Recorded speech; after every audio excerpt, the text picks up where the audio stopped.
Cash is king. You guys know that. I know that. Welcome back. My name's Alex. We're here with another Daily Groomer Deep Dive. Today, we're going to be talking about how to collect more tips. So let's dive in, guys, to the art of tipping. I mean, you guys know it as well as I do, that making great tips is one of the keys to making the big bucks in a career of grooming. You know, once you've become a great groomer and you've learned how to keep your clients happy, most of them choose to reward you time after time after time with great tips. The better you are, the better those tips look. But like any other service industry, the amount that a customer tips varies so widely. I mean, so many parents ask themselves, how much should I tip my dog groomer? Now, what's crazy is I actually found this thread that had over 250 replies from pet owners talking about what they tip their groomers. Now, it looks like on average, it's 15 to 20% of the service total across the US. But I'm going to read you some of these interesting ones that people pointed out. So here we got a response. I did not tip for 15 years with my first dog. I did give extra at Christmas time with the happy holidays, but the groomers owned the shop and actually brushed off tipping as unnecessary. Interesting. I guess if it's a one or two groomer owner shop, they'll just charge more and they're considering that for their tips. But obviously if you have grooming staff or employees, I mean, that's how you make your livelihood. So I don't know if I'd recommend that. Okay, next one. At least 20% year round. Judgment call though. My groomer service is invaluable to me and I make sure to tip appropriately. Love that. That was a really common answer that we'd see. Like I said, 15 to 20% was the, kind of average I saw across this thing. And then here's the last one I wanted to point out and read. When I used to go to Petco, PetSmart, I would tip 20 to 25%. Then I found an independent near my house that is much cheaper. And I ended up tipping 50%. And it comes out to the base charge for Petco. Super interesting. Basically, just changing up the percentages of how much that customer was paying in tip to baseline service. Again, take that what you will. I don't want to tell you guys what's best and what's not, but we need to make sure we're getting paid off tips, right? So I wanted to dive in some tips, good tips, right?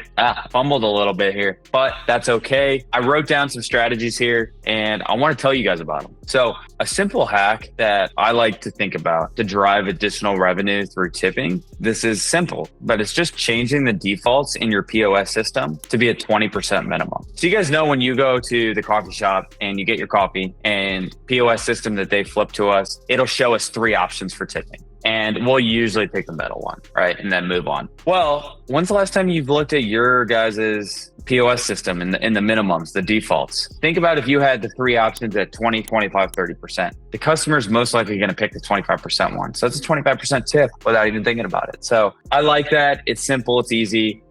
Those POS fields also have a custom option if the customer wants to change their tip settings to 5 or 10 or whatever it is, right? But again, it encourages them to tip what you're worth. And a lot of times, as we just saw, pet parents just don't even know what to tip. So you show them those options, they listen to you, right? And if you feel like you do excellent work, you should demand excellent service from your customers as well. They won't feel guilty about giving you a higher tip just because you are their groomer. Another easy one is I love to put up signs or posters that encourage customers to tip around the holidays. Some of my favorite Christmas ones we've done are treat your groomer like Santa treats his elves.